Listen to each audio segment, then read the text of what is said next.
आपण बघत आहात AKP न्यूज मराठी. आपला आवाज आपली ताकद. सबस्क्राइब करा, शेअर करा, लाईक करा. AKP news Marathi.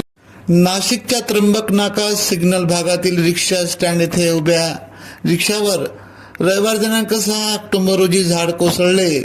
दुपारी 2च्या सुमारास ही घटना घडली. सुदैवाने चालक थोडक्यात बचावला तर रिक्षाचे पूर्णपणे नुकसान झाले. काही वेळ वाहतूक कोंडी झाली होती. अग्निशमन पथकाने वृक्ष कापून रस्त्याच्या बाजूला करत वाहतूक सुरळीत केली.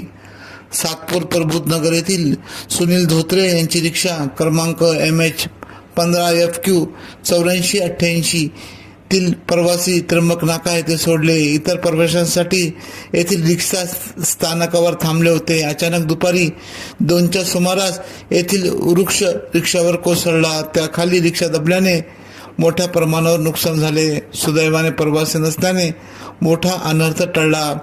रस्त्याच्या मधोमध वृक्ष असल्याने त्या ठिकाणी काही वेळ वाहतूक कोंडी झाली. अग्निशामक विभागास माहिती कळताच पथक घटनास्थळी दाखल झाले. कटरच्या साहाय्याने त्यांनी वृक्षाची छाटणी करून वृक्ष रस्त्याच्या बाजूला केला. सुमारे 15 मिनिटांनंतर वाहतूक सुरळीत झाली. वृक्ष कोसळला त्यावेळी रस्त्यावर कुणी नसल्याने दुर्घटना टळली.